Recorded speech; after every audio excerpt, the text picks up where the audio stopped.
Horla by Guy de Maupassant. May 8th. What a lovely day! I have spent all the morning lying in the grass in front of my house, under the enormous plantain tree which covers it and shades and shelters the whole of it.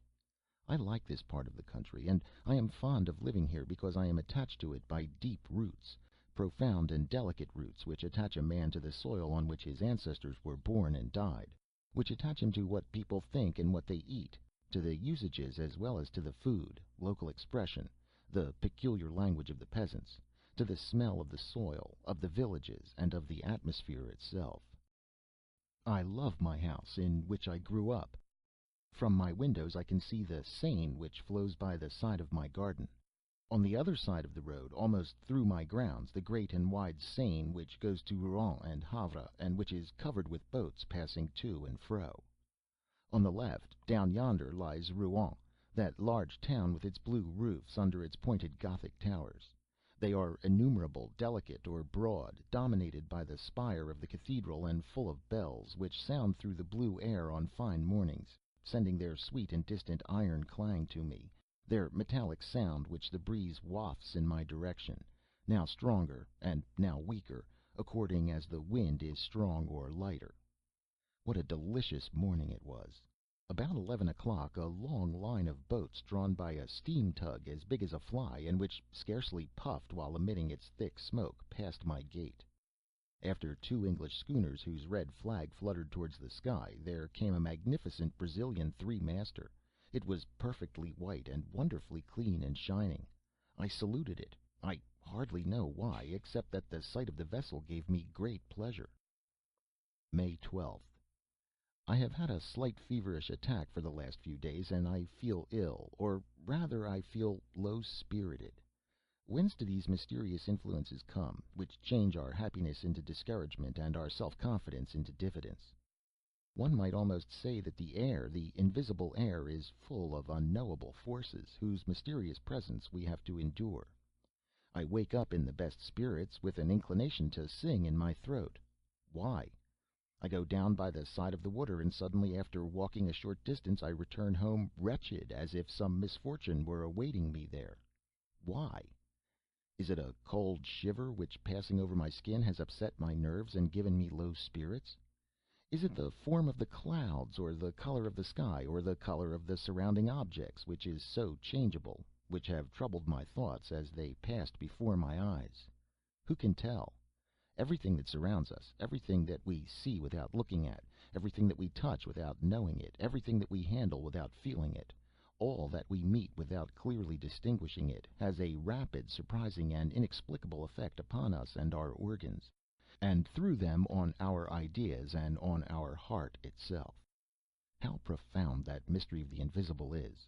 We cannot fathom it with our miserable senses, with our eyes which are unable to perceive what is either too small or too great, too near to or too far from us, neither the inhabitants of a star nor of a drop of water; with our ears that deceive us, for they transmit to us the vibrations of the air in sonorous notes. They are fairies who work the miracle of changing that movement into noise, and by that metamorphosis give birth to music, which makes the mute agitation of nature musical.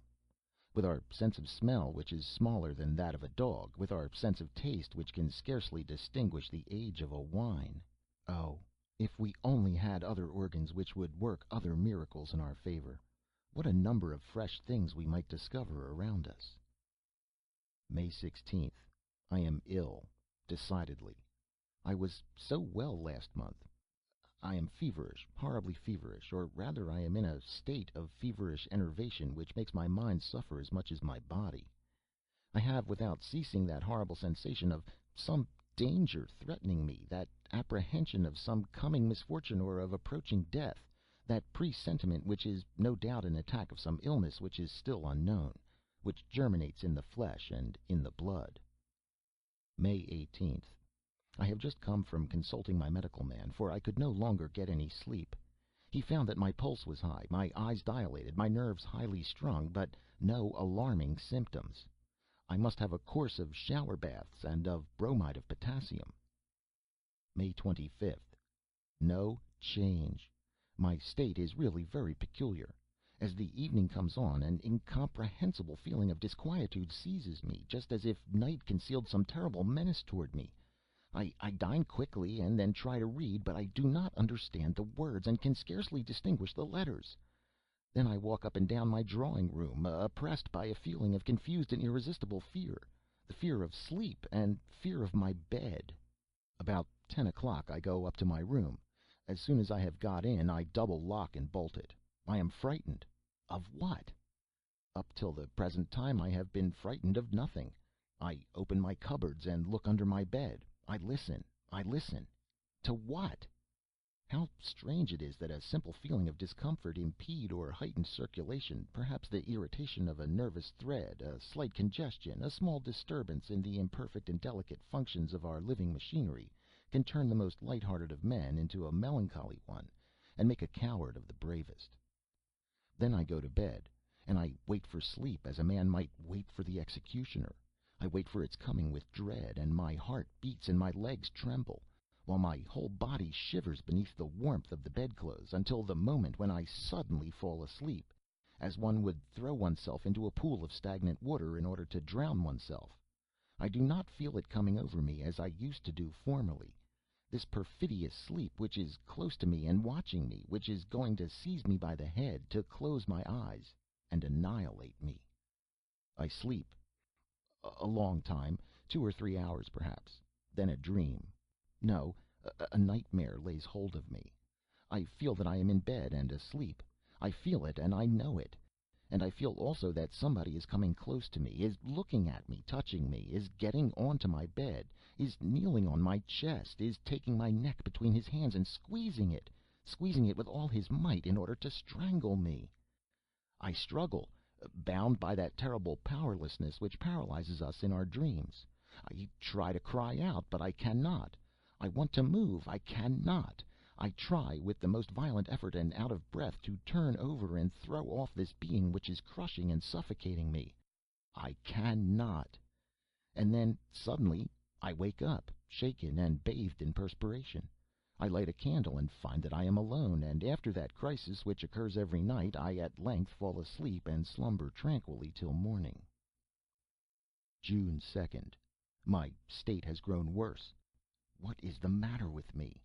The bromide does me no good, and the shower baths have no effect whatever. Sometimes, in order to tire myself out, though I am fatigued enough already, I go for a walk in the forest of Rue Marie. I used to think at first that the fresh light and soft air, impregnated with the odor of herbs and leaves, would instill new blood into my veins and impart fresh energy to my heart. I turned into a broad ride in the wood, and then I turned toward La Bouille, through a narrow path, between 2 rows of exceedingly tall trees, which placed a thick, green, almost black roof between the sky and me. A sudden shiver ran through me, not a cold shiver, but a shiver of agony, and so I hastened my steps, uneasy at being alone in the wood, frightened stupidly and without reason, at the profound solitude. Suddenly it seemed to me as if I were being followed, that somebody was walking at my heels, close, quite close to me, near enough to touch me. I turned round suddenly, but I was alone. I saw nothing behind me except the straight, broad ride, empty and bordered by high trees, horribly empty. On the other side it also extended until it was lost in the distance, and looked just the same. Terrible. I closed my eyes. Why? And then I began to turn round on one heel very quickly, just like a top. I nearly fell down, and opened my eyes. The trees were dancing round me, and the earth heaved. I was obliged to sit down. Then, I no longer remembered how I had come. What a strange idea! What a strange, strange idea! I did not the least know. I started off to the right, and got back into the avenue which had led me into the middle of the forest. June 3rd. I have had a terrible night. I shall go away for a few weeks, for no doubt a journey will set me up again. July 2nd. I have come back quite cured, and have had a most delightful trip into the bargain. I have been to Mont Saint Michel, which I had not seen before. What a sight, when one arrives as I did at Avranches toward the end of the day! The town stands on a hill, and I was taken into the public garden at the extremity of the town. I uttered a cry of astonishment. An extraordinary large bay lay extended before me as far as my eyes could reach, between two hills which were lost to sight in the mist. And in the middle of this immense yellow bay, under a clear golden sky, a peculiar hill rose up, somber and pointed in the midst of the sand. The sun had just disappeared, and under the still flaming sky the outline of that fantastic rock stood out, which bears on its summit a fantastic monument. At daybreak I went to it. The tide was low, as it had been the night before, and I saw that wonderful abbey rise up before me as I approached it. After several hours' walking, I reached the enormous mass of rocks which supports the little town, dominated by the great church. Having climbed the steep and narrow street, I entered the most wonderful Gothic building that has ever been built to God on earth, as large as a townful of low rooms which seemed buried beneath vaulted roofs and lofty galleries supported by delicate columns. I entered this gigantic granite jewel, which is as light as a bit of lace, covered with towers, with slender belfries to which spiral staircases ascend, and which raise their strange heads that bristle with chimera, with devils, with fantastic animals, with monstrous flowers, and which are joined together by finely carved arches to the blue sky by day, and to the black sky by night. When I had reached the summit, I said to the monk who accompanied me, "Father, how happy you must be here!" And he replied, "It is very windy, monsieur." And so we began to talk while watching the rising tide, which ran over the sand and covered it with a steel cuirass. And then the monk told me stories, all the old stories belonging to the place, legends, nothing but legends. One of them struck me forcibly. The country people, those belonging to the Mornay, declared that at night one can hear talking going on in the sand, and then that one hears two goats bleat, one with a strong, the other with a weak voice. Incredulous people declare that it is nothing but the cry of the sea birds, which occasionally resembles bleatings and occasionally human lamentations. But belated fishermen swear that they have met an old shepherd, whose head, which is covered by his cloak, they can never see, wandering on the downs between two tides round the little town placed so far out of the world, and who is guiding and walking before them a he goat with a man's face, and a she goat with a woman's face, and both of them with white hair, and talking incessantly, quarreling in a strange language, and then suddenly ceasing to talk in order to bleat with all their might. "Do you believe it?" I asked the monk. "I scarcely know," he replied, and I continued, "If there are other beings besides ourselves on this earth, how come it is that we have not known it for so long a time? Or why have you not seen them? How is it that I have not seen them?" He replied, "Do we see the 100,000th part of what exists? Look here. There is the wind, which is the strongest force in nature, which knocks down men and blows down buildings, uproots trees, raises the sea into mountains of water, destroys cliffs, and casts great ships into the breakers. The wind which kills, which whistles, which sighs, which roars. Have you ever seen it? And can you see it? It exists for all that, however." I was silent before this simple reasoning. The man was a philosopher, or perhaps a fool, I could not say which exactly, so I held my tongue. What he had said had often been in my own thoughts. July 3rd. I have slept badly. Certainly there is some feverish influence here, for my coachman is suffering in the same way as I am. When I went back home yesterday I noticed his singular paleness, and I asked him, "What is the matter with you, Jean?" "The matter is that I never get any rest, and my nights devour my days. Since your departure, monsieur, there has been a spell over me. However, the other servants are well, but I am very frightened of having another attack myself." July 4th. I am decidedly taken again, for my old nightmares have returned. Last night I felt somebody leaning on me who was sucking my life from between my lips with his mouth. Yes, he was sucking it out of my neck like a leech would have done. Then he got up satiated, and I woke up, so beaten, crushed, and annihilated that I could not move. If this continues for a few days, I shall certainly go away again. July 5th. Have I lost my reason? What has happened? What I saw last night is so strange that my head wanders when I think of it.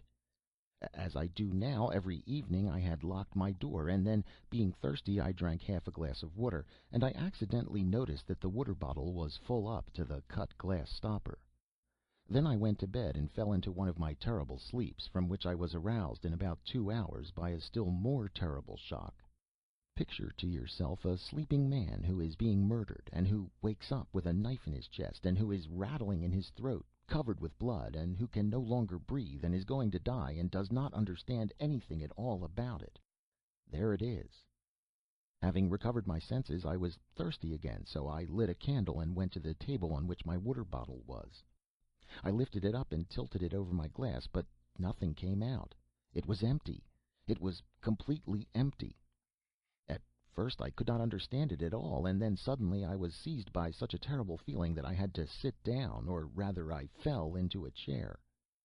Then I sprang up with a bound to look about me, and then I sat down again, overcome by astonishment and fear, in front of the transparent crystal bottle. I looked at it with fixed eyes, trying to conjecture, and my hands trembled. Somebody had drunk the water. But who? I? I, without any doubt. It could surely only be I. In that case I was a somnambulist. I lived without knowing it, that double mysterious life which makes us doubt whether there are not two beings in us, or whether a strange, unknowable, and invisible being does not, at such moments when our soul is in a state of torpor, animate our captive body, which obeys this other being, as it does ourselves, and more than it does ourselves. Oh, who will understand my horrible agony? Who will understand the emotion of a man who is sound in mind, wide awake, full of sound sense, and who looks in horror at the remains of a little water that has disappeared while he was asleep through the glass of a water bottle? And I remained there until it was daylight, without venturing to go to bed again. July 6th. I am going mad. Again, all the contents of my water bottle have been drunk during the night, or rather, I have drunk it. But is it I? Is it I? Who could it be? Who? Oh, God, I am going mad. Who will save me? July 10th. I have just been through some surprising ordeals. Decidedly, I am mad, and yet. On July 6th, before going to bed, I put some wine, milk, water, bread, and strawberries on my table. Somebody drank, I drank, all the water and a little of the milk, but neither the wine, bread, nor the strawberries were touched. On the 7th of July I renewed the same experiment with the same results. And on July 8th I left out the water and the milk, and nothing was touched. Lastly, on July 9th, I put only water and milk on my table, taking care to wrap up the bottles in white muslin and to tie down the stoppers. Then I rubbed my lips, my beard, and my hands with pencil lead, and went to bed. Irresistible sleep seized me, which was soon followed by a terrible awakening. I had not moved, and my sheets were not marked. I rushed to the table. The muslin round the bottles remained intact. I undid the string, trembling with fear. All the water had been drunk, and so had the milk. Ah, great God! I must start for Paris immediately. July 12th. Paris. I must have lost my head during the last few days. I must be the plaything of my enervated imagination, unless I am really a somnambulist, or that I have been brought under the power of one of those influences which have been proved to exist, but which have hitherto been inexplicable, which are called suggestions. In any case, my mental state bordered on madness, and 24 hours of Paris sufficed to restore me to my equilibrium. Yesterday, after doing some business and paying some visits which instilled fresh and invigorating mental air into me, I wound up my evening at the Théâtre Français. A play by Alexandre Dumas the younger was being acted, and his active and powerful mind completed my cure. Certainly solitude is dangerous for active minds. We require men who can think and can talk around us. When we are alone for a long time, we people space with phantoms. I returned along the boulevards to my hotel in excellent spirits. Amid the jostling of the crowd, I thought, not without irony, of my terrors and surmises of the previous week, because I believed, yes, I believed, that an invisible being lived beneath my roof. How weak our head is, and how quickly it is terrified and goes astray as soon as we are struck by a small, incomprehensible fact. Instead of concluding with these simple words, I do not understand because the cause escapes me. We immediately imagine terrible mysteries and supernatural powers. July 14th. Fate of the Republic. I walked through the streets, and the crackers and flags amused me like a child. Still, it is very foolish to be merry on a fixed date by a government decree. The populace is an imbecile flock of sheep, now steadily patient, and now in ferocious revolt. Say to it, amuse yourself, and it amuses itself. Say to it, go and fight with your neighbor, and it goes and fights. Say to it, vote for the emperor, and it votes for the emperor. And then say to it, vote for the republic, and it votes for the republic. Those who direct it are also stupid, but instead of obeying men, they obey principles, which can only be stupid, sterile, and false for the very reason that they are principles. That is to say, ideas which are considered as certain and unchangeable in this world where one is certain of nothing, since light is an illusion and noise is an illusion. July 16th. I saw some things yesterday that troubled me very much. I was dining at my cousin Madame Sabal, whose husband is colonel of the 76th Chasseurs at Limoges. There were two young women there, one of whom had married a medical man, Dr. Parent, who devotes himself a great deal to nervous diseases and the extraordinary manifestations to which at this moment experiments in hypnotism and suggestion give rise. He related to us at some length the enormous results obtained by English scientists and the doctors of the medical school at Nancy, and the facts which he adduced appeared to me so strange that I declared that I was altogether incredulous. We are, he declared, on the point of discovering one of the most important secrets of nature. I mean to say, one of its most important secrets on this earth, for there are certainly some which are a different kind of importance up in the stars yonder. Ever since man has thought, since he has been able to express and write down his thoughts, he has felt himself close to a mystery which is impenetrable to his coarse and imperfect senses, and he endeavors to supplement the want of power of his organs by the efforts of his intellect. As long as that intellect still remained in its elementary stage, this intercourse with invisible spirits assumed forms which were commonplace though terrifying. Thence sprang the popular belief in the supernatural, the legends of wandering spirits, of fairies, of gnomes, ghosts. I might even say the legend of God, for our conceptions of the workman creator, from whatever religion they may have come down to us, are certainly the most mediocre, the stupidest, and the most unacceptable inventions that ever sprang from the frightened brain of any human creatures. Nothing is truer than what Voltaire says: God made man in his own image, but man has certainly paid him back again. But for rather more than a century men seem to have had a presentiment of something new. Mesmer and some others have put us on an unexpected track, and especially within the last 2 or 3 years we have arrived at really surprising results. My cousin, who is also very incredulous, smiled, and Dr. Parent said to her, "Would you like me to try and send you to sleep, madame?" "Yes, certainly."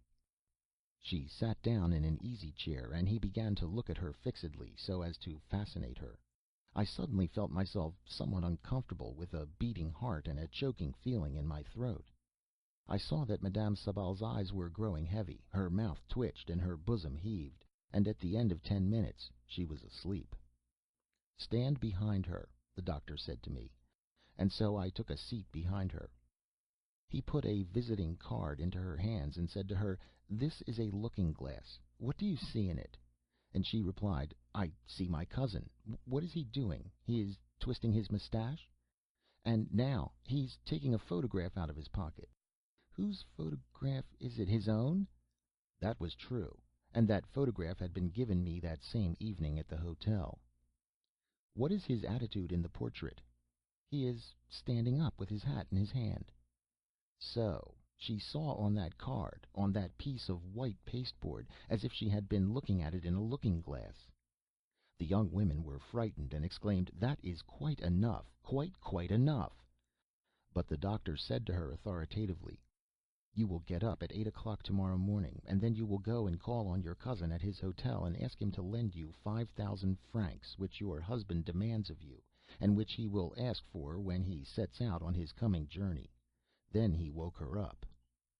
On returning to my hotel I thought over this curious seance, and I was assailed by doubts.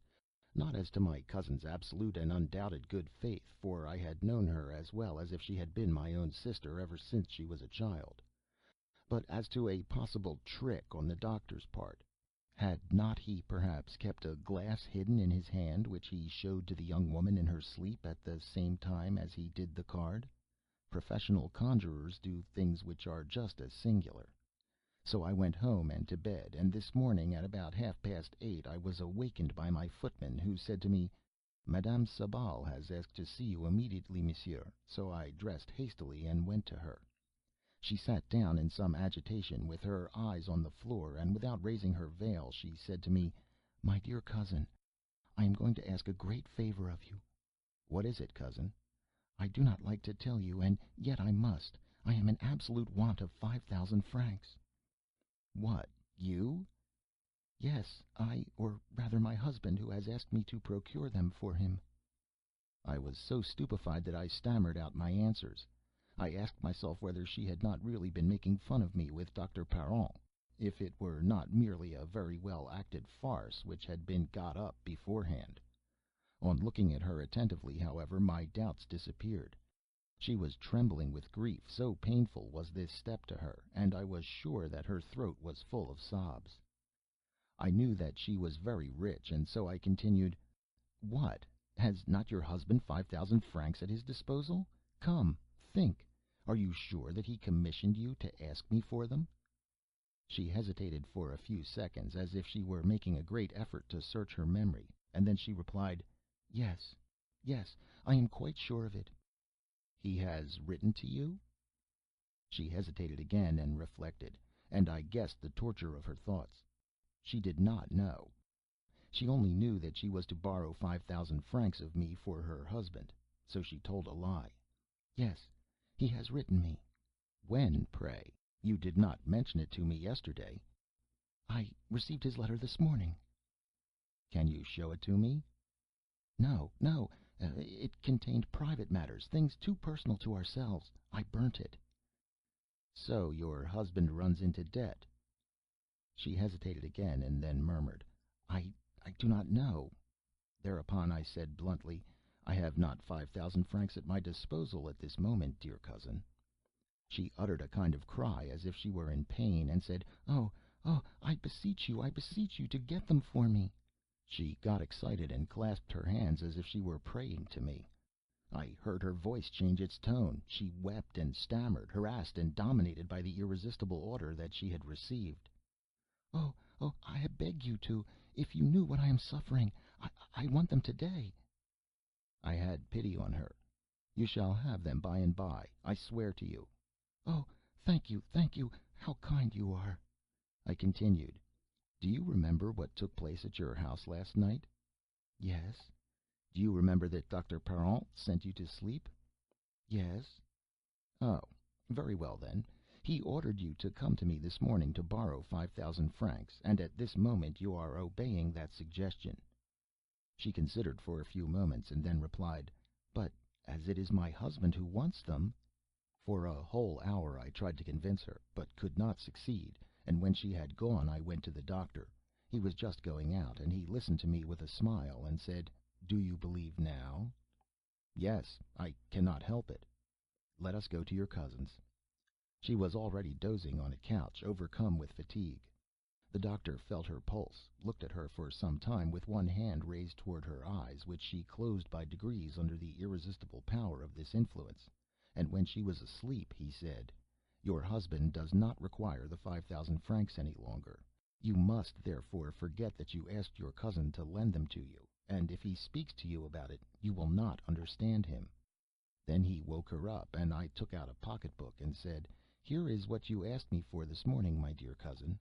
But she was so surprised that I did not venture to persist. Nevertheless, I tried to recall the circumstance to her, but she denied it vigorously, thought that I was making fun of her, and in the end very nearly lost her temper. There, I have just come back, and I have not been able to eat any lunch, for this experiment has altogether upset me. July 19th. Many people to whom I have told the adventure have laughed at me. I no longer know what to think. The wise man says, "Perhaps." July 21st.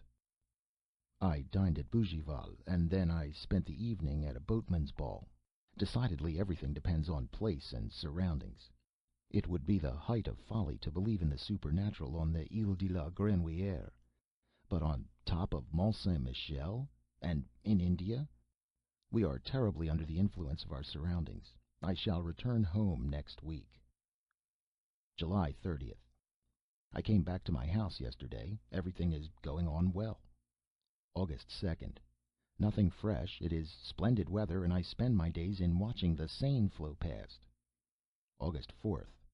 Quarrels among my servants. They declare that the glasses are broken in the cupboards at night. The footman accuses the cook, who accuses the needlewoman, who accuses the other two. Who is the culprit? A clever person to be able to tell. August 6th.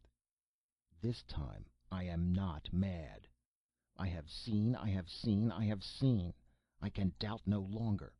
I have seen it. I was walking at 2 o'clock among my rose trees in the full sunlight, in the walk bordered by autumn roses which are beginning to fall. As I stopped to look at a Géant de Bataille, which had 3 splendid blooms, I distinctly saw the stalk of one of the roses bend, close to me, as if an invisible hand had bent it, and then break, as if that hand had picked it. Then the flower raised itself, following the curve which a hand would have described in carrying it toward a mouth, and it remained suspended in the transparent air, all alone and motionless, a terrible red spot 3 yards from my eyes. In desperation I rushed it to take it. I found nothing. It had disappeared. Then I was seized with furious rage against myself, for it is not allowable for a reasonable and serious man to have such hallucinations. But was it a hallucination?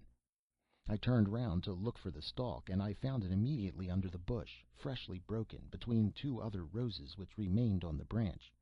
And I returned home then with a much disturbed mind, for I am certain now, as certain as I am of the alteration of day and night, that there exists close to me an invisible being that lives on milk and on water, which can touch objects, take them and change their places, which is consequently endowed with a material nature, although it is impossible to our senses, and which lives, as I do, under my roof. August 7th. I slept tranquilly. He drank the water out of my decanter, but did not disturb my sleep. I ask myself whether I am mad. As I was walking just now in the sun by the riverside, doubts as to my own sanity arose in me, not vague doubts such as I have had hitherto, but precise and absolute doubts. I have seen mad people, and I have known some who have been quite intelligent, lucid, even clear-sighted in every concern of life except on one point. They spoke clearly, readily, profoundly, on everything, when suddenly their thoughts struck upon the breakers of their madness, and broke to pieces there, and were dispersed and foundered in that furious and terrible sea, full of bounding waves, fogs, and squalls, which is called madness. I certainly should think that I was mad, absolutely mad, if I were not conscious, did not perfectly know my state, if I did fathom it by analyzing it with the most complete lucidity. I should, in fact, be a reasonable man who was laboring under a hallucination. Some unknown disturbance must have been excited in my brain, one of those disturbances which physiologists of the present day try to note and to fix precisely, and that disturbance must have caused a profound gulf in my mind and in the order and logic of my ideas. Similar phenomena occur in the dreams, which lead us through the most unlikely phantasmagoria without causing us any surprise, because our verifying apparatus and our sense of control has gone to sleep, while our imaginative faculty wakes and works.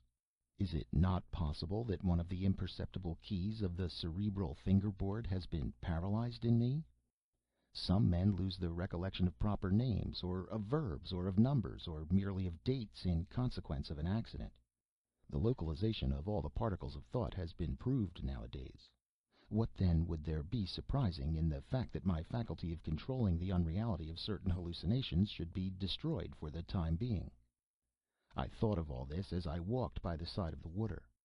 The sun was shining brightly on the river, and made earth delightful, while it filled my looks with love for life, for the swallows, whose agility is always delightful in my eyes, for the plants by the riverside, whose rustling is a pleasure to my ears. By degrees, however, an inexplicable feeling of discomfort seized me.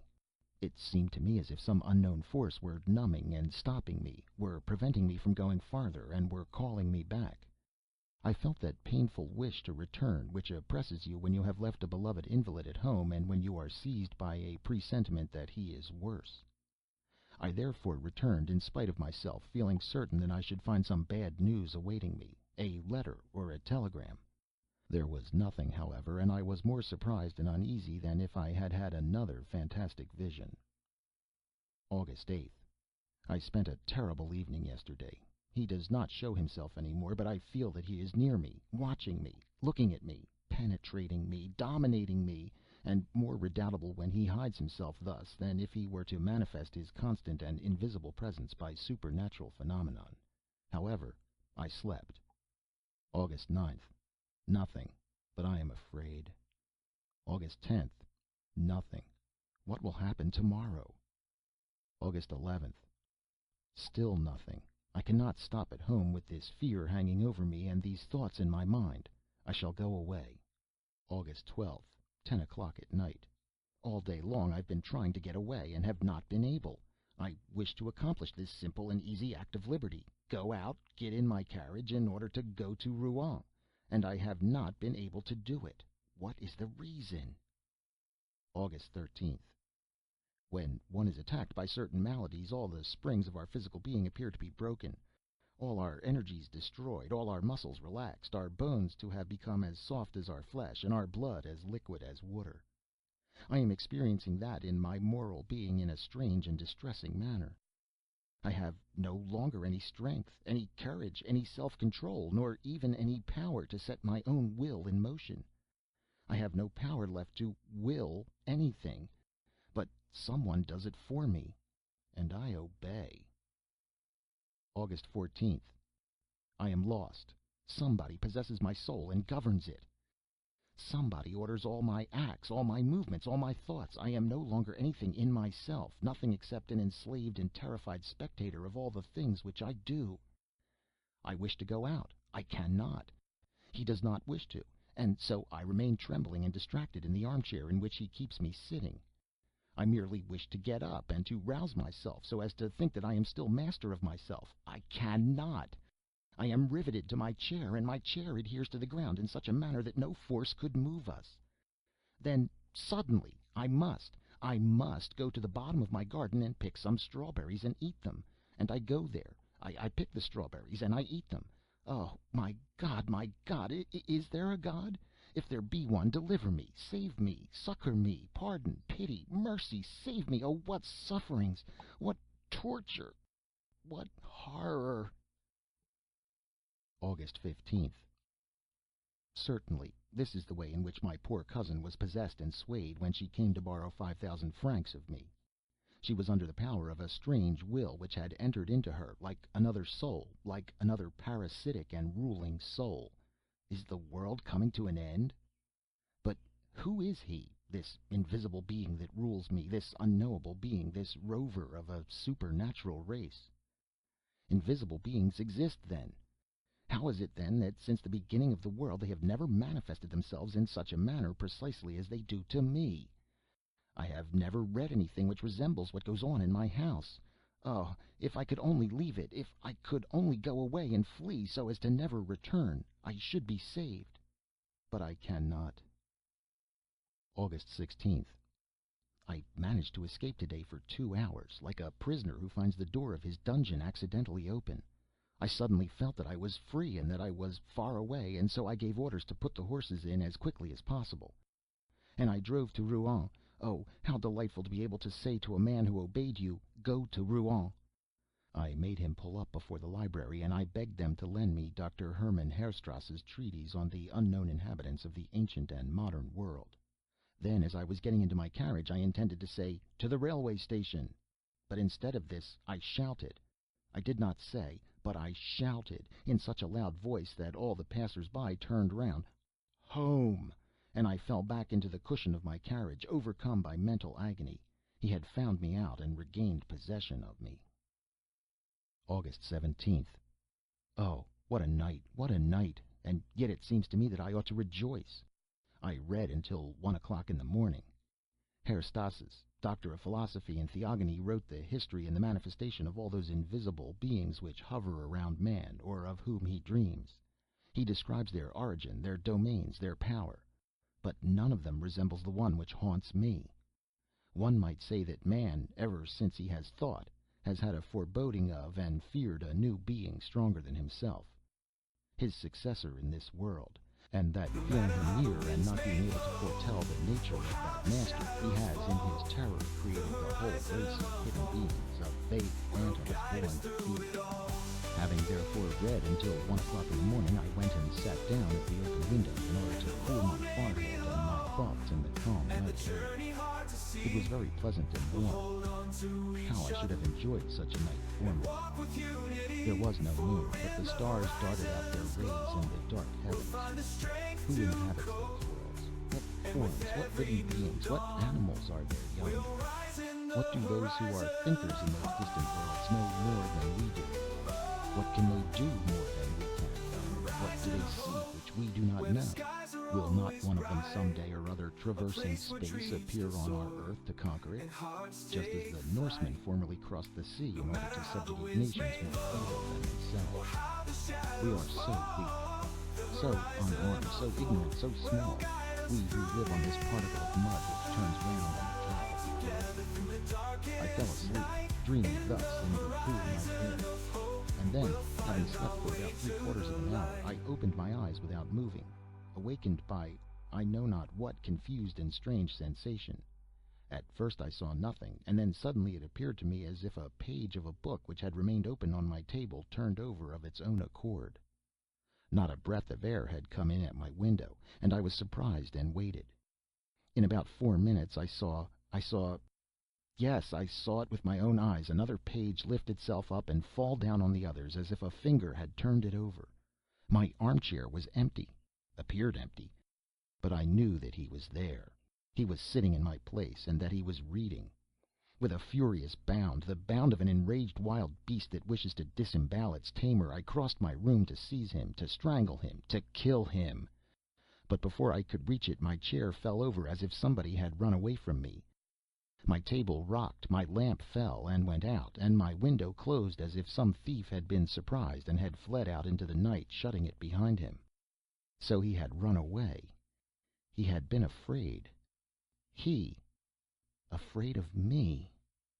So, tomorrow, or later, some day or other, I should be able to hold him in my clutches and crush him against the ground. Do not dogs occasionally bite and strangle their masters? August 18th. I have been thinking the whole day long. Oh, yes, I will obey him, follow his impulses, fulfill all his wishes, show myself humble, submissive, a coward. He is the stronger, but an hour will come. August 19th. I know it all. I have just read the following in the Revue du Monde Scientifique. A curious piece of news comes to us from Rio de Janeiro. Madness. An epidemic of madness which may be compared to that contagious madness which attacked the peoples of Europe in the Middle Ages, is at this moment raging in the province of Sao Paulo. The frightened inhabitants are leaving their houses, deserting their villages, abandoning their land, saying that they are pursued, possessed, governed like human cattle by invisible though tangible beings, a species of vampire which feed on their life while they are asleep, and who, besides, drink water and milk without appearing to touch any other nourishment. Professor Dom Pedro Henrique, accompanied by several medical savants, has gone to the province of Sao Paulo, in order to study the origin and the manifestations of this surprising madness on the spot, and to propose such measures to the Emperor as may appear to him to be most fitted to restore the mad population to reason. I remember now that fine Brazilian three-master which passed in front of my windows as it was going up the Seine on the 8th of last May. I thought it looked so pretty, so white and bright. That being was on board of her, coming from there, where its race sprang from, and it saw me, it saw my house, which was also white, and it sprang from the ship onto the land. Oh, good heavens! Now I know. I can divine. The reign of man is over, and he has come. he whom disquieted priests exorcised, whom sorcerers evoked on dark nights without yet seeing him appear, to whom the presentiments of the transient masters of the world lent all the monstrous or graceful forms of gnomes, spirits, genii, fairies, and familiar spirits. After the coarse conceptions of primitive fear, more clear-sighted men foresaw it more clearly. Mesmer divined him, and 10 years ago physicians accurately discovered the nature of his power even before he exercised it himself. They played with that weapon of their new lord, the sway of a mysterious will over the human soul which had become enslaved. They called it magnetism, hypnotism, suggestion. What do I know? I have seen them amusing themselves like impudent children with this horrible power. Woe to us! Woe to man! He has come, what does he call himself? I fancy that he is shouting out his name to me, and I do not hear him. Yes, he is shouting it out. I am listening. I cannot repeat it. Horla! I have heard the Horla. It is he, the Horla. He has come. Ah, the vulture has eaten the pigeon. The wolf has eaten the lamb. The lion has devoured the buffalo with sharp horns. Man has killed the lion with an arrow, with a sword, with gunpowder. But the Horla will make of man what we have made of the horse and of the ox, his chattel, his slave, and his food, by the mere power of his will. Woe to us! But nevertheless, the animal sometimes revolts and kills the man who has subjugated it. I should also like, I shall be able to, but I must know him, touch him, see him. Learned men say that beasts' eyes, as they differ from ours, do not distinguish like ours do. And my eye cannot distinguish this newcomer who is oppressing me. Why? Oh, now I remember the words of the monk at Mont Saint Michel. Can we see the 100,000th part of what exists? Look here. There is the wind, which is the strongest force in nature, which knocks down men and blows down buildings, uproots trees, raises the sea into mountains of water, destroys cliffs, and casts great ships onto the breakers. The wind which kills, which whistles, which sighs, which roars. Have you ever seen it? And can you see it? It exists for all that, however. And I went on thinking. My eyes are so weak, so imperfect, that they do not even distinguish hard bodies if they are as transparent as glass. If a glass without tinfoil behind it were to bar my way, I should run into it, just as a bird which has flown into a room breaks its head against the window panes. 1,000 things, moreover, deceive him and lead him astray. How should it then be surprising that he cannot perceive a fresh body which is traversed by the light? A new being? Why not? It was assuredly bound to come. Why should we be the last? We do not distinguish it like all the other created before us. The reason is that its nature is more perfect, its body finer and more finished than ours. That ours is so weak, so awkwardly conceived, encumbered with organs that are always tired, always on the strain, like locks that are too complicated. Which lives like a plant and like a beast, nourishing itself with difficulty on air, herbs, and flesh. An animal machine which is prey to maladies, to malformations, to decay, broken-winded, badly regulated, simple and eccentric, ingeniously badly made. A coarse and a delicate work, the outline of a being which might become intelligent and grand. We are only a few, so few in this world, from the oyster up to man. Why should there not be one more, when once that period is accomplished which separates the successive apparitions from all the different species? Why not one more? Why not also other trees with immense splendid flowers perfuming whole regions? Why not other elements besides fire, air, earth, and water? There are 4, only 4, those nursing fathers of various beings. What a pity. Why are they not 40, 400, 4,000? How poor everything is, how mean and wretched, grudgingly given, dryly invented, clumsily made. Ah, the elephant and the hippopotamus, what grace, and the camel, what elegance. But the butterfly, you will say, a flying flower. I dream of one that should be as large as 100 worlds, with wings whose shape, beauty, colors, and motion I cannot even express. But I see it. It flutters from star to star, refreshing them and perfuming them with the light and the harmonious breath of its flight. and the people up there look at it as it passes in an ecstasy of delight. What is the matter with me? It is he, the Horla, who haunts me and who makes me think of these foolish things. He is within me. He is becoming my soul. I shall kill him. August 19th. I shall kill him. I have seen him. Yesterday I sat down at my table and pretended to write very assiduously. I knew quite well that he would come prowling round me, quite close to me, so close that I might perhaps be able to touch him, to seize him. And then I should have the strength of desperation. I should have my hands, my knees, my chest, my forehead, my teeth to strangle him, to crush him, to bite him, to tear him to pieces. And I watched for him with all my overexcited organs. I had lighted my 2 lamps and the 8 wax candles on my mantelpiece, as if by this light I could have discovered him. My bed, my old oak bed with its columns, was opposite to me. On my right was the fireplace, on my left the door, which was carefully closed after I had left it open for some time in order to attract him. Behind me was a very high wardrobe with a looking-glass in it, which served to make me my toilette every day, and in which I was in the habit of looking at myself from head to foot every time I passed it. So I pretended to be writing in order to deceive him, for he was also watching me.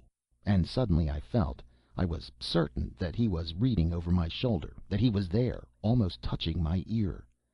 I got up so quickly with my hands extended that I almost fell. Well, it was as bright as midday, but I did not see myself in the glass. It was empty, clear, profound, full of light, but my figure was not reflected in it.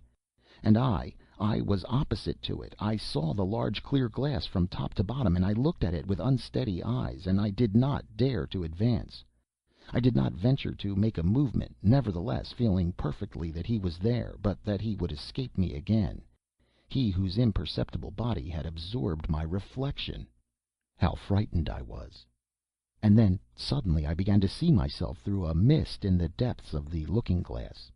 In a mist, as if it were through a sheet of water, and it seemed to me as if this water were flowing slowly from left to right, and making my figure clearer every moment. It was like the end of an eclipse. Whatever it was that hid me did not appear to possess any clearly defined outlines, but a sort of opaque transparency which gradually grew clearer.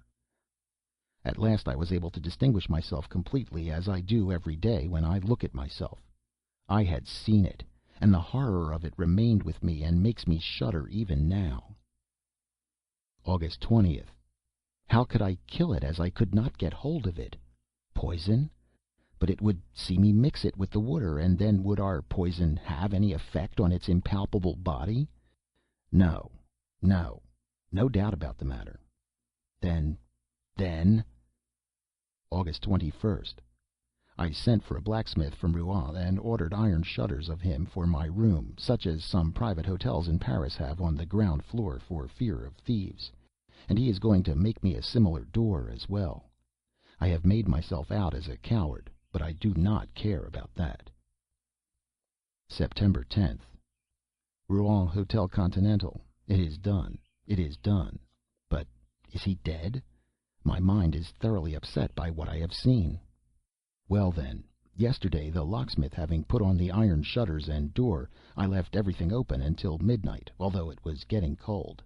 Suddenly I felt that he was there, and joy, mad joy, took possession of me. I got up softly, and I walked to the right and left for some time, so that he might not guess anything. Then I took off my boots and put on my slippers carelessly. Then I fastened the iron shutters, and going back to the door quickly, I double-locked it with a padlock, putting the key into my pocket. Suddenly I noticed that he was moving restlessly round me, that in his turn he was frightened, and was ordering me to let him out. I nearly yielded, though I did not yet. But, putting my back to the door, I half opened it, just enough to allow me to go out backward, and as I am very tall, my head touched the lintel. I was sure that he had not been able to escape, and I shut him up quite alone, quite alone. What happiness!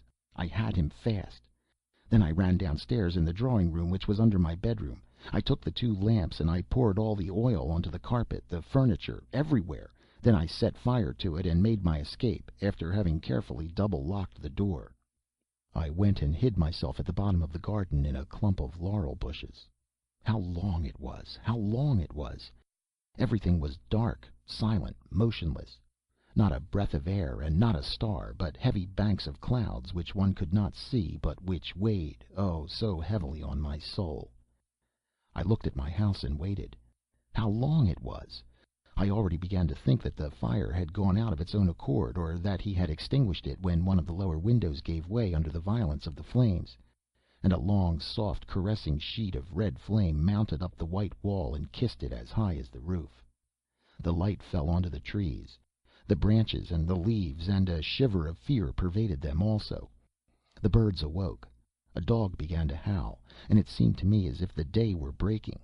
Almost immediately 2 other windows flew into fragments, and I saw that the whole of the lower part of my house was nothing but a terrible furnace. But a cry, a horrible, shrill, heartrending cry, a woman's cry, sounded through the night, and 2 garret windows were opened. I had forgotten the servants! I saw the terror-struck faces and their frantically waving arms. Then, overwhelmed with horror, I set off to run to the village, shouting, "Help! Help! Fire! Fire!" I met some people who were already coming onto the scene, and I went back with them to see.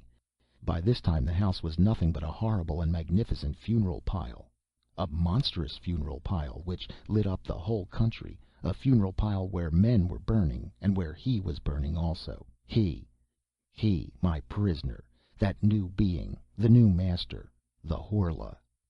Suddenly the whole roof fell in between the walls, and a volcano of flames darted up to the sky. Through all the windows which opened onto that furnace I saw the flames darting, and I thought that he was there, in that kiln, dead. Dead? Perhaps. His body? Was not his body, which was transparent, indestructible by such means as would kill ours? If he was not dead, perhaps time alone has power over that invisible and redoubtable being. Why this transparent, unrecognizable body, this body belonging to a spirit, if it also had to fear ills, infirmities, and premature destruction? Premature destruction? All human terror springs from that. After man, the Horla. After him, who can die every day, at any hour, at any moment, by any accident, he came who was only to die at his own proper hour and minute, because he had touched the limits of existence. No, no, without any doubt, he is not dead. Then, I suppose I must kill myself.